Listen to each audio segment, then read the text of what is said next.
Hospitals smell like worry. The corridors in Sao Jose are pale and echo with footsteps, nurses, doctors, the occasional clatter from a careening cart. Under the flickering overhead light, my mother's voice pierced the hush. You want to spend your life needing bread, save, this is not a joke. Her hand fluttered up, clutching at her heart as if my ambitions were a fresh palpitation. My father leaned against the wall across from her, arms folded, mouth pressed thin. I was 20, hot-blooded, standing between them with a bank of anger and fear roiling in my chest. This isn't a phase, I said, my back pressed hard to the faded tiles. You have to stop talking about it like it's an embarrassment. That's exactly what it is. My mother flung the words at me like knives, her eyes shining wet. Your father works 2 jobs so he can survive in this city, and you want to play with desserts. Dad's boots tapped the linoleum once. His face was still, but his silence was heavier than her shouts. It's not play me, people make a living this way, I want. What do you want, Sveta? To make a cake someday so good that Michelin calls you back from Bairro Alto? She scoffed, bitterness sharpening her Lisbon accent. Do you know anyone who's done it? I didn't not hear, but I thought I could be the first.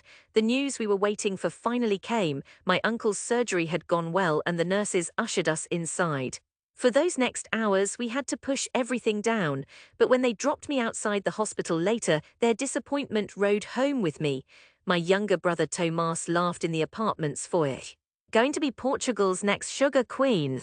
I shut my bedroom door on their words, but they chased me anyway. My dreams had tasted sweet, but my mouth was filled with salt.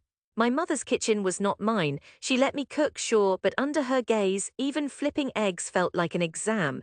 I kneaded dough in secret at night after the house had settled into the hush before dawn. I taught myself, watched old French shows with subtitles, wrote down recipes on battered notepads, translated grams to cups, cups to handfuls. Flour rose in small clouds above the countertop, settling on my slippers like pale dust. At daybreak, I'd hide the evidence, clean up every crumb, and help with breakfast as if nothing had happened. But there were always clues: a new jar of honey depleted, a few eggs missing from the carton. My mother found out, of course. You're wasting food, she'd hiss, but sometimes she'd cut herself a slice of whatever I left cooling on the window ledge. Still, her proud Balkan face wouldn't soften. I kept going. I sent out applications to bakeries and patisseries tucked away in shadowy alleys and bright touristy boulevards, places with cheerful gingerbread facades and places with cracked tiles and a cigarette-burned register. Most places didn't call me back. The few that did could tell in one look that I was green. Some didn't believe my pastries were mine. One chef, round and red-faced, took a perfunctory bite of my bolo de mel and spat it in the trash while my hands shook in my lap. Nice try, he snorted, jaw working. Next.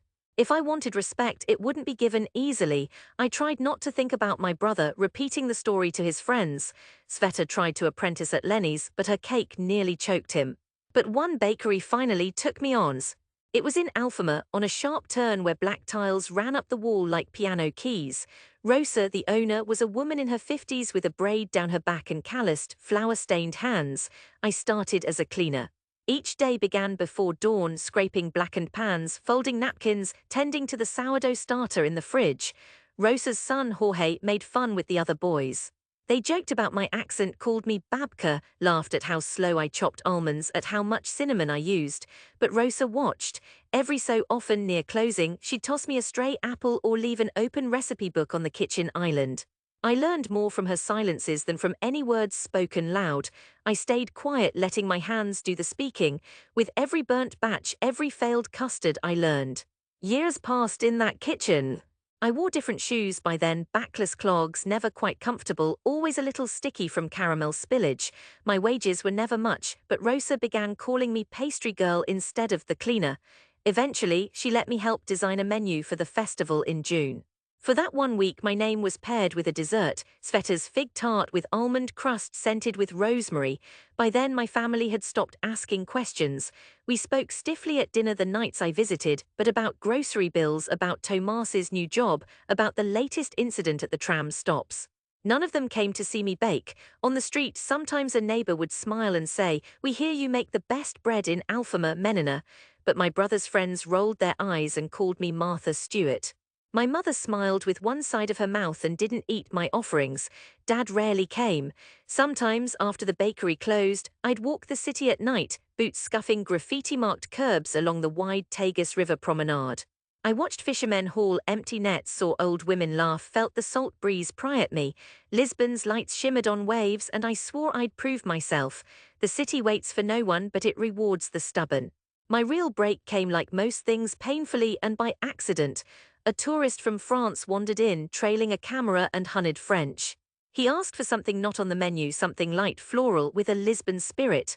Rosa said no, shaking her head, but when she left for the market I pulled together leftover custard, orange zest, a dab of port wine, and made a batch of mille-feuille, layering it with sour cherry jam instead of strawberry.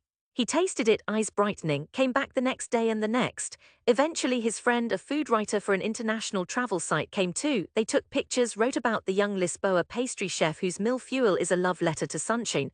They got my name wrong, calling me Sabine, but within weeks people started coming in, pointing at their phones, asking for the orange mille-feuille. Rosa printed a sign correcting the name to Sveta. That winter, a local magazine printed an article and then a foreign one. I got my first commission to supply desserts for a hotel's holiday banquet. Rosa hugged me with both arms. For the first time in years, I walked home with my head high, cinnamon still clinging to my skin. Still, my family only noticed the longer hours and missed calls. It wasn't until an old family friend handed my mother a glossy page with my face in a chef's hat, captioned, "Alfama's mille-feuille magician," that things changed. My mother left it on the kitchen table, unread. In a city where even the ocean is suspicious of new tides, you have to remake yourself again and again. Through grit and luck, more invitations came.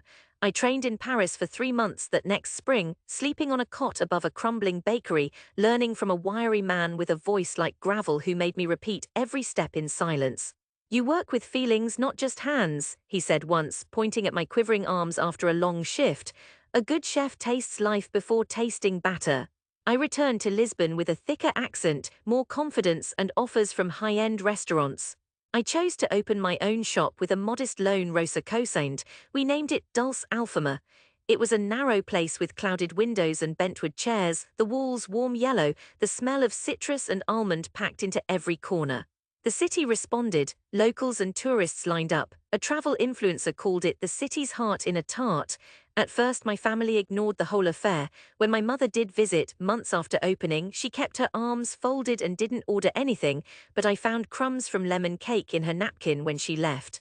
Years rolled on. I was featured on television, judged a bake-off in Evora, won a culinary prize in Madrid, and found myself, one tired afternoon, turning away a famous footballer's agent who wanted a private tasting for his employer's dog.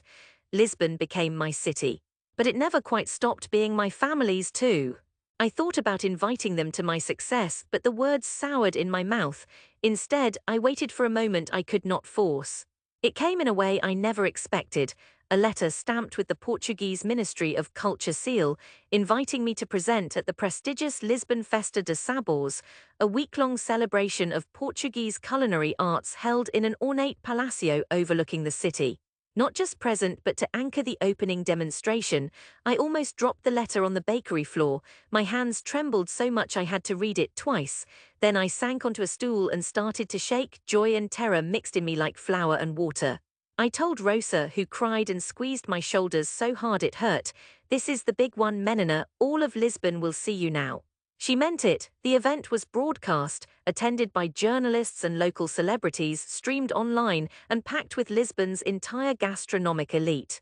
When the week finally arrived, I spent days preparing, directing my tiny staff, perfecting a new pastry, a take on pastel de nata with a tamarind honey glaze and pistachio crumble. The morning of the festa, a car came for me, sent by the organizers. I wore my chef whites so clean they crackled. The palacio was grand, with high gold-trimmed ceilings and floors in black and white tile, fresh flowers everywhere. In the mirror of a marble washroom, I caught my own eyes and felt the old fear spike. I was about to show who I was to an audience that included every name from my past, neighbors, press, a few childhood friends I'd left behind. But I was ready. Backstage my heart raced. My hands, now strong and graceful from years of hard work, steadied themselves over the tray of pastries. The curtain lifted and the room came into view, a sea of well-dressed faces, bright lights and cameras. I found Rosa in the front row, her braid gleaming. I saw the local mayor, even a singer from Fado. But then, impossibly at the back, standing awkwardly in the shadows, stood my father. He looked uncomfortable in a shop-worn suit. My mother stood beside him in her best blue scarf, and next to her Tomas, grown taller but carried the same impish grin. Their eyes darted everywhere but at me. I felt for one vulnerable second every hurt and humiliation all over again, the hospital, the skepticism, the snide remarks, but something else welled up now bolder. The years had filled me up with defiance and pride that no one could take. I centered myself, reminded of all those secret nights, the fear, and the long climb back from every small rejection. The world faded to a hush as I faced them. I began my demonstration, hands flying without thought, speaking in steady Portuguese. As a young girl, I dreamed of mixing butter and sugar to bring people joy. Lisbon taught me how to make those dreams solid, a pinch of hardship, a spoonful of faith. The cameras flashed. I showed them the technique, rolling dough so thin it shattered light, layering the custard with local orange flour, crisping the shell to a caramel glaze so dark it bordered on bitter. Halfway through, I caught my mother's eye. She never looked away. Her lips pressed into a thin line. I thought she might cry, but she only clutched her scarf tighter. My father seemed rooted, like he couldn't decide if he should leave or stay. Tomas bounced on his heels. The event ended with a tasting. Small plates passed through the rows. I held my breath as the panel of judges sampled my new pastel. One of them, the head chef from a Michelin-starred restaurant in Cascais, took a forkful. He closed his eyes and smiled, a real one, small and private, the kind you can't fake. "I haven't tasted anything so surprising in years," he said aloud to the crowd. The applause started with Rosa and rolled through the hall, then echoed out into the street. I searched the back again, found my mother wiping her eyes, my father clapping awkwardly but not stopping, and Tomas whooped loud enough to draw stares. Maybe I could forgive them, or maybe we could forgive each other. Afterwards, in the reception room, press and old colleagues pressed in around me. I looked for my family. Tomas barreled in first, arms wide. He hugged me hard, not caring that my jacket was dusted with flour. My mother hung back, hands knotted, Dad at her side. "I didn't know," she whispered when I came to her. "You didn't believe I could," I answered. But it wasn't an accusation, just truth passing between us like pastries at a table. My father surprised me, pulling me into a stiff, awkward hug. He smelled of tobacco and old cologne. "We're proud save," he said, voice rough. "Took us too long, forgive us." Tears burned. Maybe I was still that girl in the hospital corridor, hungry for approval, afraid to step out of line, but I wasn't alone anymore. "Come see the bakery," I told them, voice steady now. "I saved something special for you." That night, Lisbon glowed gold against the darkening river as we rode the tram back towards Alfama, packed shoulder to shoulder in a jostle of elbows, bread baskets, laughter, and lingering bits of applause. My bakery windows gleamed in the late sun, the smell of sugar, butter, and almonds drifted into the street. Rosa waited inside, beaming. We sat at the little round table by the window, my family and me, the city humming outside. Distant Fado tram bells, the sharp scent of orange peels.